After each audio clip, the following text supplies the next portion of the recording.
Ассалаумағалейкум. Бізде қазір мынау Жәнібек Әлімханұлы бойдың алдында қанды жаңағы бір запрещенный предметтер табылды деп не қылып жатыр. Оны мен пікірімше, мен күмәнімше, ол тек қана биліктің тірлігі. Тек қана биліктің тірлігі. Ол баяғыдан қазақтарды құртып келе жатыр, Қазақстанды құртып келе жатыр. Баяғыда айтқам жаңағы қанша спортсменді Мұстафа Өзтүрікті өлтірді. Делосын засекреттеп тастады. Енді өтіріктен жуып шайып үшін ана қызы жаңағы қызын Германияда тұрады ғой, бір нәрсе айтып қоймасын деп сен шақырып өтіріктен жаңағы не қылып алдап солдап сойқа барып анау актер Тоқаевты әбден мақтаған, туған күніне оған картина подарить еткен кейін сөйтіп сол актерді жіберіп сөйтіп жуып шайып жатыр. Өте көп ондай мәселелер. Енді мынау Жәнібек Әлімханұлы туралы айтатын деген, ол біріншіден мынау мен ойымша өзбектер бізді билеп жатқан. Ресей, Өзбек, Қытай. Енді Қытай бұндай тонкы істерге, жаңа спортқа, майда шүйге кіріспейді. Тек қана мынау өзбектер бізбен не қылып отырған, шодиып біздің билікті өңкей төбімен сатып алған, анау жаңағы кеңкелестер мәз болып не қылып жүр, әркімге не қылып. Енді сөйтіп Жәнібек Әлімханұлы жаңа өзбектерінкінен ең бірінші шығып кетіп атағы болып жаңағы әбден қазақский стиль немене дегеннен кейін оны мен ойынша салып жер тамағында қасында жүрген адам, қасында інісі енді өмірді салмайды, енді көп ондай немелер. Баяғыда есте болсаңыздар, мынау енді қазір сол не қылып атты, өтіріктен замминистр жаңағы спорты деймі, біз бүйтеміз, запрос жасаймыз, бүйтеміз ал дейді. Оның үстіне мынау қазіргі мынау Өмірзақов деймі, заслуженный мастер спорта дейді, содан интервьюге міне Майыруға шығап қойды. Ой, ол бетте ешкім төбелеспейді, ол өкінішті, ол біреу айтқан болу керек, мынау 12 раунд шыдай алмайды, сен бейт іш деп, түсіндің бе? Осылай құртып жатыр. Баяғыда мынау өзбектің боксерларға подсудить еткенде, мына комментаторлар дереу жазып шығады. Я казах, я признаю, что казах проиграл, этот он лучше был узбек деп әтей жазып шығады. Соған миллиондаған лайкқа қойып қояды. Сен үстіне шығарып қояды. Сондай сияқты. Білесіздер ме? Мынау қазір Жәнібек Әлімханұлы өте обал болды. Қазақский стиль деп өмірде ол ішпейді ондайды. Ешқашан. Уже қанша не қылып, осындай бойдың алдында кім ішеді? Ол бәрі белгілі ғой, что. Мына қазір әлде пост тұр, немнен тексереді қаныңды. Сен анау арақ ішіп ал, бір бутылка дегендей. Кім ішеді оны? Вот соны әтей істеп қойып, қазір жуып шайып жатыр. Еще ол мысалы рас болса да, оны айтқызбау керек. Мысалы, қаяқтан тауып ат, баяғыда жайына дейін, тренер дейді. Өмірзақ дейтін біреуді. Көріңіздер ма, жуып шайып жатыр. Ол біздің қазақ халқын жау, қазақ спортсмен жау, ең бірінші билік. Түсіндіңіз ма? Оларға мынау Головкин керек. Сөйтіп мынау не қылатын. Қазақ емес, қазақтың қолынан келмейді, тек қана Головкин деп. Головкин баяғыда қазақ ел үйсінді шығарып жерген картаны, сойынды орнына өзбекті алған. Мастер спортын, немнен федерация спорттың басына бір ұйғырды қойып қойған.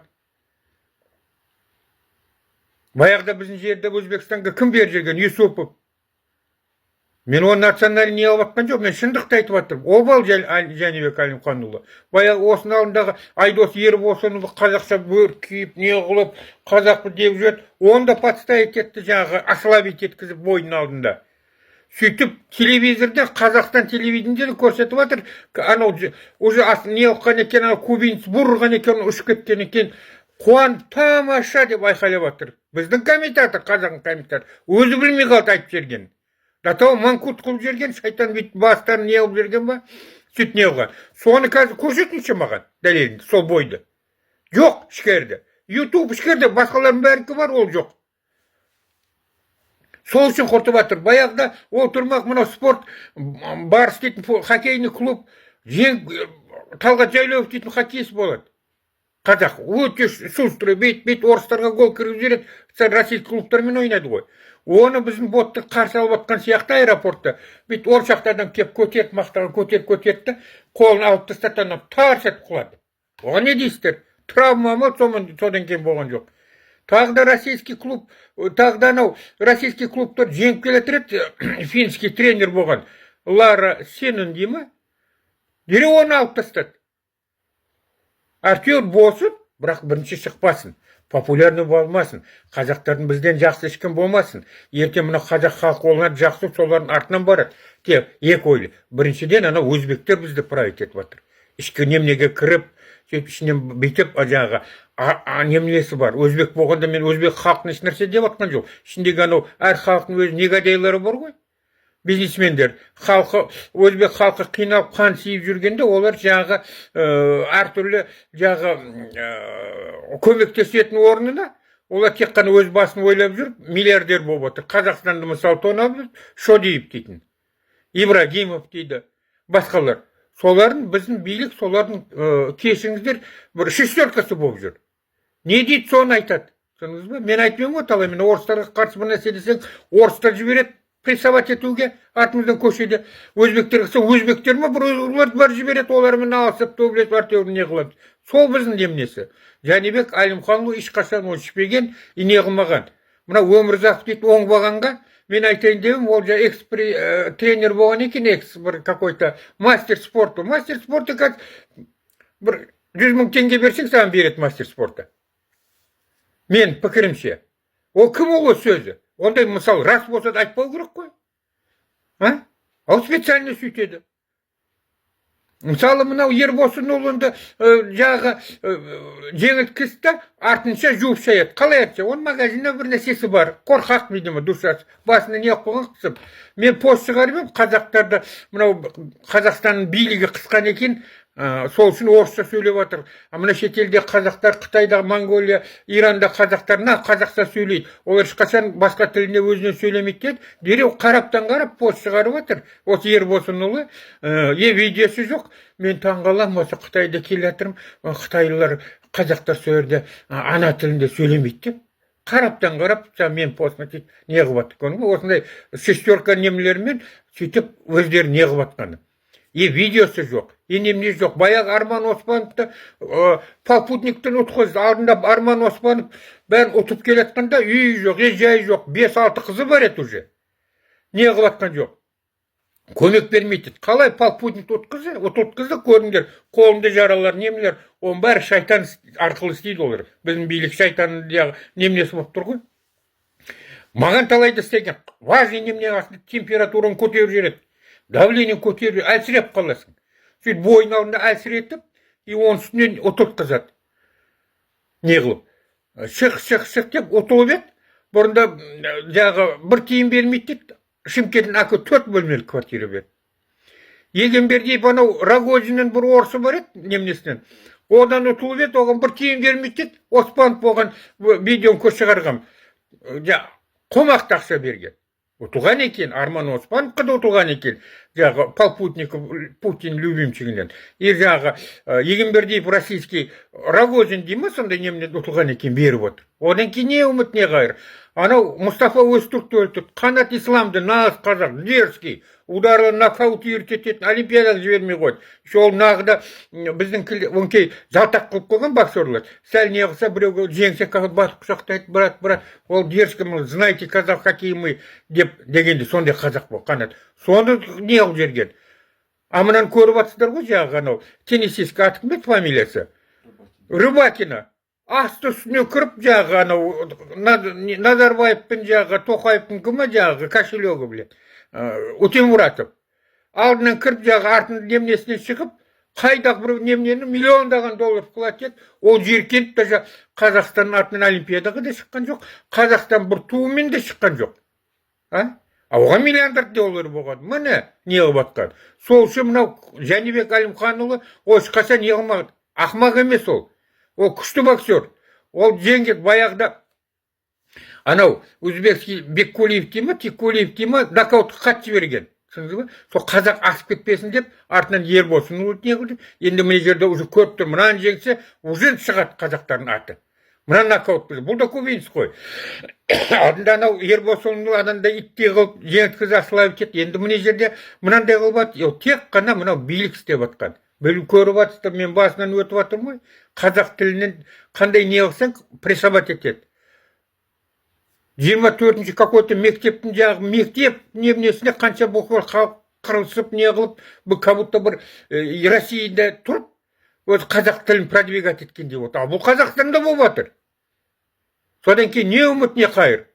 Мынау Жәнібек Әлімханұлы поддержка беру керек. Оған мен ойламаймын оның ішіндегі. Нет, оған явно бір нәрсе тамағына қосып жіберген, басқасы сусына ма, қасында адамдар сөйтіп жүреді. Қазір мысалы дереу Шавкат Арахмоновты қазақтың байлығы қазақтың халқында болу керек еді. Ұзатпай артынша авария болды әйелінде. Құдай сақтап, әйелі тірі қалды, қасындағы қайтыс болды. Сөйтіп бет ұстап тұрады. Уголовное дело прекратить етті. Бет ұстап тұрады. Сәл не қылсаң, не қылады. А кім өзін жағы аренда беріп тұрған неміне? Утемуратов Рыбакинаны қолпаштап жүрген, миллиондаған $10 тастап жүрген, сол спорт залында жүреді. Сол әтейі жағаны Осетин Дрожжов дейма, фамилиясы, тренер. Соны қойып қойған. Қатар сәл не қылмаса, мынау жағы, мынау немнен арқасында, Осетин тренер арқасында ұтывады деп. Айтса ол, жоқ, нөл ол. Өткенде көріңдер ғой, Асау Алмағаевқа қалай алдап әтейі бейтіп жатыр. Сен жеңіп жатсың, бейтіп жатсың, сөйтіп жатсың деп. Әтейі. Ол өйткені кейін бүйтіп, ақындақ не қылады, жеңіп жатқан. Он наоборот, ты проигрышь, вот этот раунд надо забрать, вырвать, там бить, сөйтіп, жоқ, ашын сөздер. Вперед иди, выиграй дегенде сөз. Он бәрін әтейі сол, мынау, қастандықы қазақ тілге, қазақтың батырларына, қазақтың осындай Жәнібек Әлімханұлы не қылды, Шавкат Рахмоновты да сөйтеді. Осыдан көресіңдер.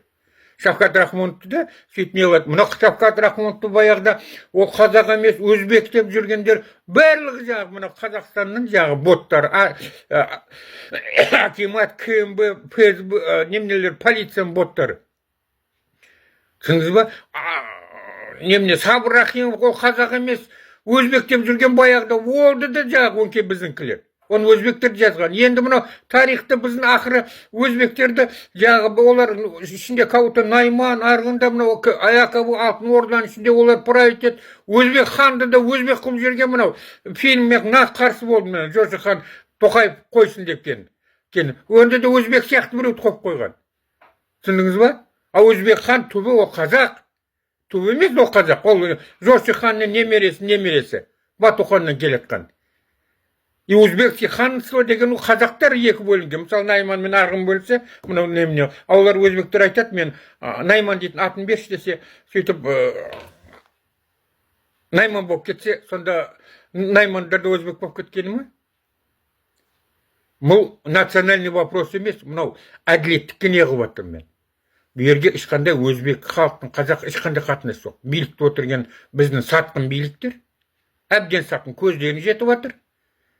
Бізді ақмақ қылып, бетіп мышиный возня не қылып биліктен не қылып атқан. И мынау өзбектің предпринимательдер білген істеп жатыр мафия. Алар қорқақ. Анау жағы біріншіге мен жақсы ол деп не етседі пұрқытып не қылып кетеді, соны айтқан істейді.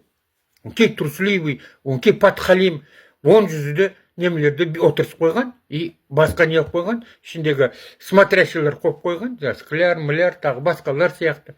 Сөйтмен демей отырады олар, деп мынау бізде погод жасап атқан мафия. Мынау Шодиев, Цхай, баяғы немелер Ким, Ни, жағы Ресейдің предпринимательдер, Ресейдің билігі, Өзбектің билігі бір жағынан. Вот солар жасап атты. Сол үшін мен айтайын деген, мынау Жәнібек Әлімханұлы поддержка беріңдер. Ол қалай болса да, он жерден, мен ойлаймын, ол шығады ішінен сөйтіп. Нақ десеңдер, наверняка олар жағы. Кейбір отвлекающий маневр жасайды, якобы оны жағы бір немнеге қатыспаңдар, ақша тікпеңдер деп не. Ол емес, олардың қолынан ондайға келмейді. Ол явно, видимо, табылған, оған тамаққана бір жеріне қосып кеткен. Осы мен пікіріме, көз қарасыма, мен күмәніме өздерін пікірлерін жазсаң да болады. Бірақ енді мынау масқара, мынау билік деген түбі почти жоқпыз. Түсініңіз ба? Двойной немелер, финансовый потоктар, басқасы басқа, бюджет ақшасын жағы, нацфонд ақша бар ма жоқты, қанша кетті, қанша қалды, ешкім білмейді. Назарбаевты отырықтен кабуттасы не қылып Назарбаев біздің ақшамызда самолетпен лишний ұшып жүр. Охранда біздің ақшамызда. До сих пор сонда не қылып жүр. Жақсы, рахмет.